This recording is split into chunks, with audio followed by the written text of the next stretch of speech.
What's going on, guys? So we're back again. My name is Robert, and we're back at the ranch, and it's a nice 50 degrees. It's pretty cold for South Texas. When you're not used to the 50-degree weather, hits you pretty hard. But yeah, so it's pretty cold this morning, and I have a video out fixing this hog trap. I fixed it because I had some hogs bust through this. It must have been some pretty big hogs, and it worked this time. So we got 4 hogs in here. We had about 9, but some were about yay big, probably about 8 pounds to 4 pounds, and they just slid right through the freaking wiring. So I'm probably gonna turn this into a catch, clean, and cook, just because I have the hogs here, and I actually have a good size one in there that I would actually like to cook. And I'm moving around because it's freaking cold, but it's actually a good size eating one. So I'll probably do a catch, clean, and cook here at the ranch real quick. Here in Texas, these hogs, they're a big problem. I mean, I've caught 9 today. I caught 4 yesterday. That's already what, 13 hogs in a matter of 2 days. So I've caught a lot of hogs already. And here in Texas, they're a big problem. We have a ton of hogs, and they're actually a nuisance. They will root up the ground, tear up crops, run off deer. They are very aggressive towards other animals. They actually will eat turkey eggs, quail eggs, anything they find they will eat. So that's why we try to get rid of them. This is the hog I'm going to be using for the video. He's probably about, I don't know, 30 pounds or so. He's a good size hog to be cleaning. Alright guys, so I'm just going to get these hooves tied up real quick. I just threw a rope over the tree here. I do have a hoist back at the house, but I just don't feel like driving back there and getting it and whatever. So I'm just gonna use a rope, and plus he's not very big, so I can get away with doing that. All right guys, so it's starting to drizzle a little bit, so I'm gonna try to make this as quick as I can. But I just have my pocket knife. I wasn't expecting to come out here and clean and eat hogs. It's just an opportunity. I've got a hog, so I thought, hey, I make a catch and clean and cook. So basically what I do is I just cut around here, around the hoof. Make sure you don't cut that tendon off, because if you cut that tendon, the hog will fall. So I'm just going to sharpen my knife real quick. So I'm actually not sure how many of y'all know that you can sharpen your knife on the edge of your window. So I'm just going to sharpen it up. It's not for, you know, crazy coarse sharpening, but for fine sharpening, it'll get it done.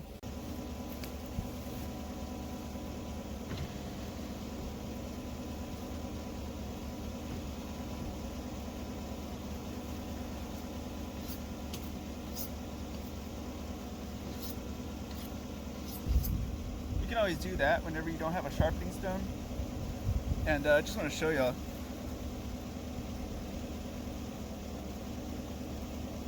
I don't know if y'all can see that, but it's shaving my arm, so it's pretty damn sharp now. So I know it's sharp now. I don't know if y'all saw it earlier, but I did shave my arm with it now. And I basically just sharpened it on the edge of my window on the truck. It's just something I learned from my dad as well, so just passing it along to y'all. I already made a cut and incision right here.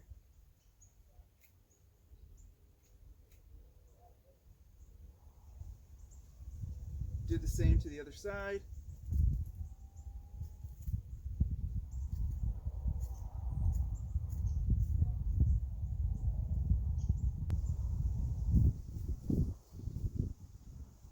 Alright, so I'm just going to use these cutters just to cut off this backbone right here. If I had my skinning knife, I could probably just go around it. Pretty much smooth sailing. You just kind of keep going down with the skin. So just keep rolling it down, Alright guys, so have him fully caped. And what I'm going to do is basically just quarter him from his legs. And I'm probably just going to take his ribs and maybe his back straps out. Alright guys, so I got one little back strap off this guy. It's a tiny back strap. He's not a very big hog to begin with. Like I said earlier, I'm just going to take out his back straps, probably these 2 back legs and the ribs. I love the ribs off these guys. If you ever had the ribs off wild hogs, absolutely the best. That's probably what I'll be making tonight. I'll probably be smoking up some ribs from this guy. Now I'm just going to be taking out the second back strap. I usually just run my knife right along the spine of the hog. Back strap starts right more or less where the glutes on this guy starts. Decent little size back strap, nothing crazy, but they'll make some good little stakes on the pit for sure. Alright guys, so I'm just going to take my shears, cut down the back.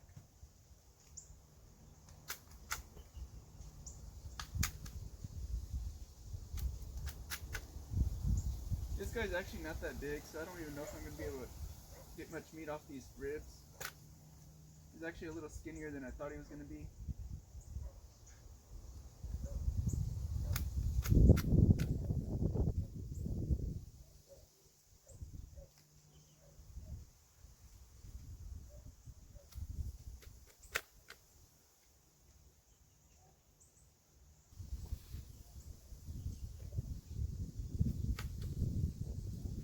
Alright guys, so we got half the ribs here. Alright guys, so we got the second part of the ribs, the other half. And again, we did it without even cutting open any of the guts, so nothing's contaminated. What's going on guys? So I'm back at the house. I'm gonna get the fire going, and I'm gonna show you how I prepare my wild hog meat. I bought some chicken and some sausage also just to throw on the side. But I got my two little helpers, they're around here somewhere. But this is what we do with bills around here. We use them to make fires. Just kidding, they're already paid, but no longer needed. This is what we got going on. We got the fire started.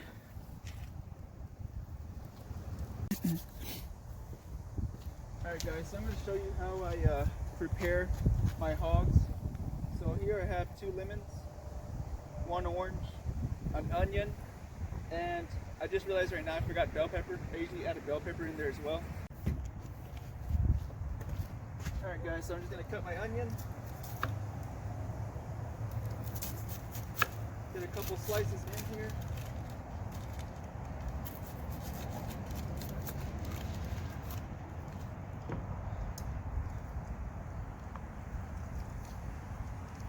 And there's different ways to make this, guys.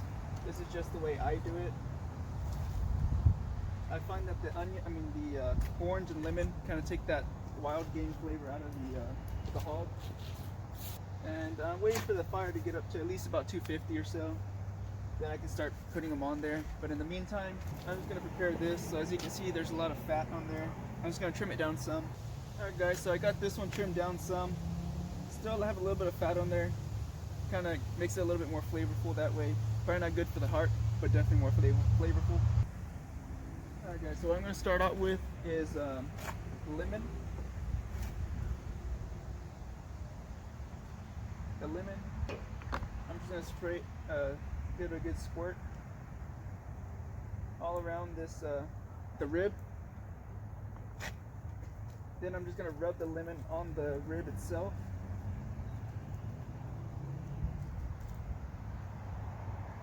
After I do that, I grab an orange. This gives it a little bit of a tangy flavor. It's not too bad, it's not too tangy because I'm not a super tangy person myself, but it does give it a little flavor, and it definitely takes away from the wild hog smell. Definitely give it a little squirt as well.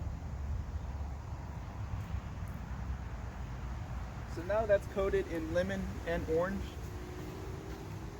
What that also helps do is it helps get the seasoning to hold. So here I'm using Rib Rub by Fiesta. It's a local seasoning we have here, or local HOG. And I just love the way it tastes. Alright guys, so we're going to get the wild hog into the pit now. These are the ribs. These are my favorite on a hog. I just love pork ribs from a wild boar. And what we're going to do here, we're just going to, again, squeeze a little bit of orange on here. And then I usually just leave the oranges on here, so that way they can continue to marinate the meat as well.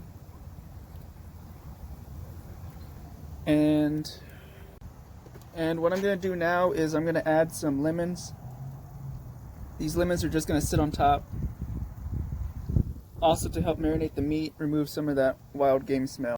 Alright, so I'm also going to add some onions, or cebolla, for some of my Hispanic listeners.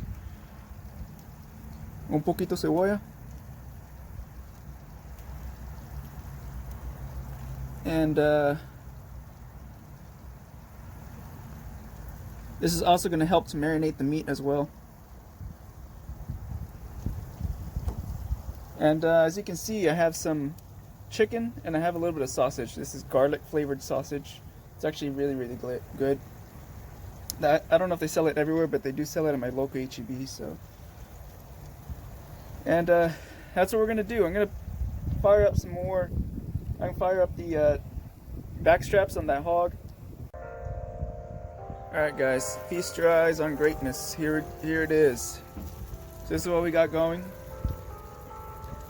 We got a little bit of sausage, a little bit of chicken, and pork ribs, the back straps, and a little bit of the rump.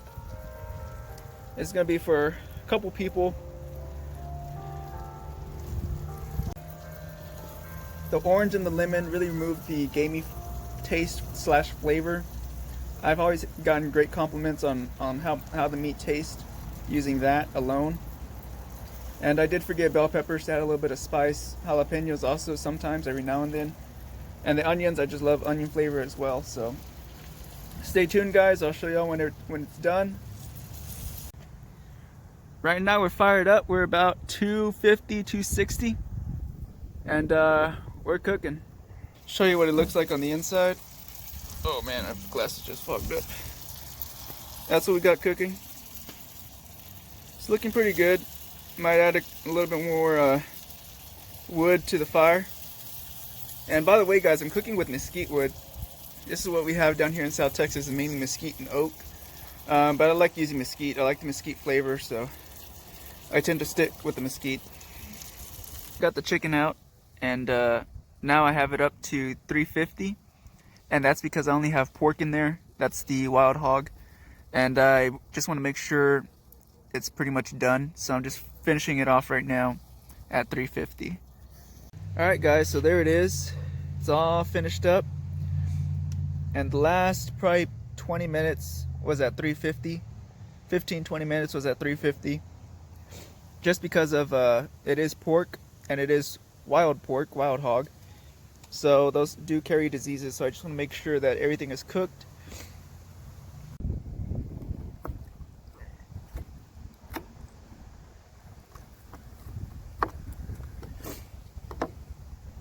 Starting to get the sniffles already. It's getting a little cold and starting to sprinkle. Alrighty guys, so here it is. It's done. It's a little rib. It was a little hog. Hog was probably 25-30 pounds. But it came out pretty good, so. Definitely really good, guys. Definitely got to get you a wild hog and give it a shot. Alrighty guys, till next time.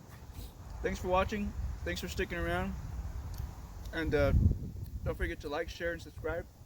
And until next time, see y'all later.